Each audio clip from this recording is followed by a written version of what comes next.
Indianapolis on Saturday. Guess who wasn't there? Angel Reese.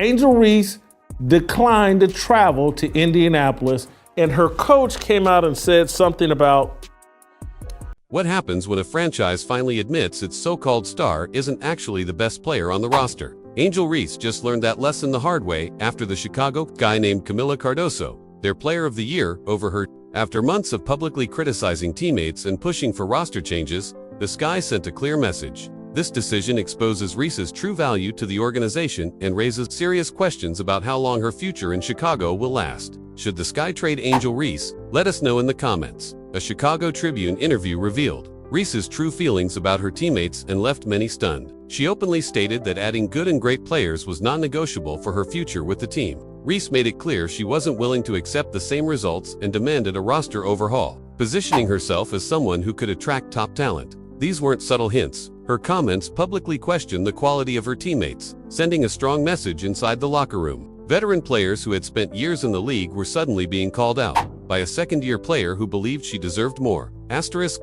Right now, as the Chicago Sky have put this out. Now, this is from the Chicago Sky. Another one, thank you.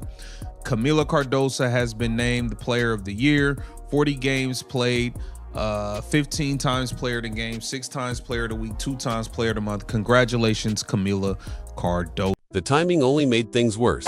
Courtney Vandersloot was still working her way back from an ACL injury when Reese questioned her age and reliability in those same comments. This was a veteran who had given everything to the league, yet Reese essentially labeled her part of the problem. Vandersloot fired back immediately, saying her age wasn't a factor and that she would return better than ever, just as she always had. Reese's demands weren't really about improving the team. They reflected her belief that she deserved better supporting players to elevate her image. She positioned herself as the centerpiece while ignoring the dedication of the players already there. This wasn't a team-first mindset, it was ego disguised as competitive drive.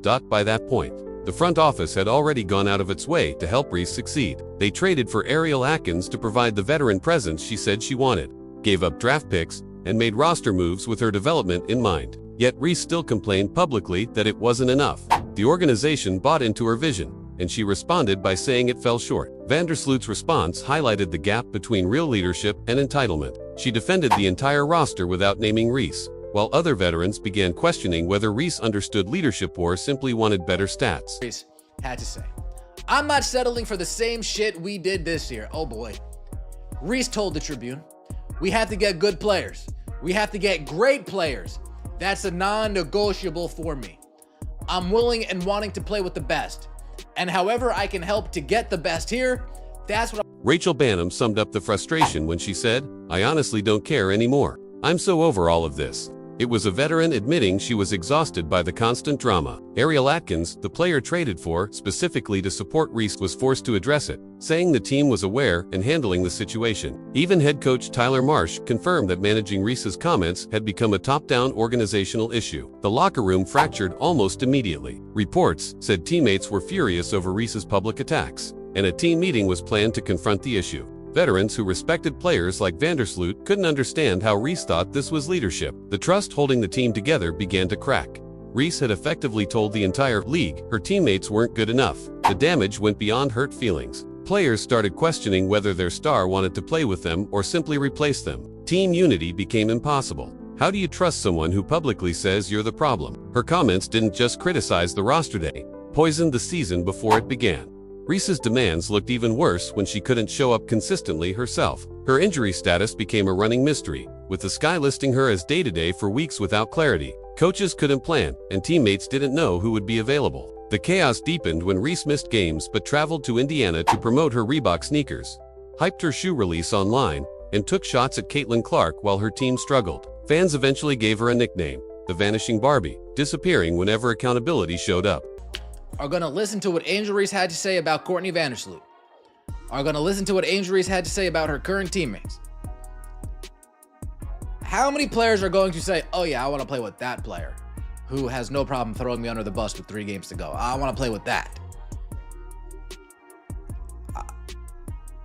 Reese played just 3 games in the 3 weeks leading up to Chicago's playoff elimination, and all 3 were losses by an average of 18 points. The timing couldn't have been worse. The Sky needed every win possible, yet their supposed star was largely unavailable. The lack of transparency only made things worse. While other teams provided clear injury updates and timelines, Chicago kept labeling Reese as day-to-day with no real explanation. Her technical fouls painted an even more troubling picture. Reese picked up 8 technicals during the season, triggering an automatic suspension. The final one came after she struck Aaliyah Edwards in the head while fighting for a rebound. The league enforced the penalty immediately, suspending Reese right before a crucial matchup against the Indiana Fever, the game everyone wanted to see. Her lack of control hurt the team when they needed her most. The Sky were forced to take further action, suspending Reese internally for conduct detrimental to the team following comments made during league-mandated media. While the discipline stayed behind closed doors, the message was clear. Reese had crossed lines professional organizations can't ignore. The suspension felt weak,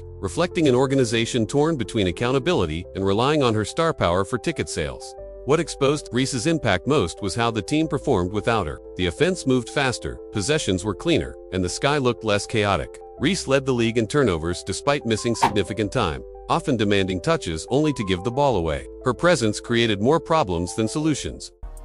Angel Reese wants nothing, absolutely nothing to do with the Chicago Sky. She's been trying to force her way out. She refused to go into games down the stretch at the end of the season.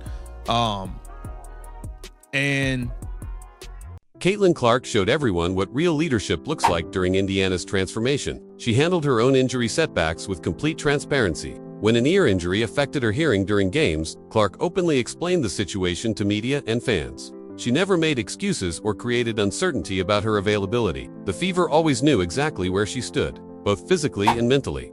Even when she couldn't play, Clark stayed fully engaged. She traveled with the team, sat on the bench, cheered teammates, and remained locked into every possession. During timeouts, she discussed strategy with coaches and encouraged struggling players. Clark never disappeared when things got tough. She showed up whenever possible and made sure her teammates felt supported, whether she was on the floor or not. Her public comments created the opposite of Chicago's toxic environment. Clark consistently lifted her teammates up. She praised Aaliyah Boston's defensive growth and rebounding, highlighted Lexi Hull's three-point shooting, and made sure Kelsey Mitchell's hard work was recognized after big games. Instead of tearing teammates down, Clark celebrated them. She repeatedly emphasized the group's resilience, connection, unselfishness, and joy in playing together, noting how those qualities translated directly to winning. Despite challenging an explanation on what caused the back injury, what's a time frame for her recovery. It's similar to so-and-so's back injury. This is something she struggled with here or there. All we've heard is day-to-day. The chemistry Clark built with Mitchell became legendary around the league. They stayed after practice, refining pick-and-roll, timing, and spacing. Clark respected Mitchell's experience, while Mitchell helped Clark adjust to the pro pace. Their partnership showed how stars and veterans can collaborate instead of competing for attention. The mutual respect created trust, and that trust turned into wins.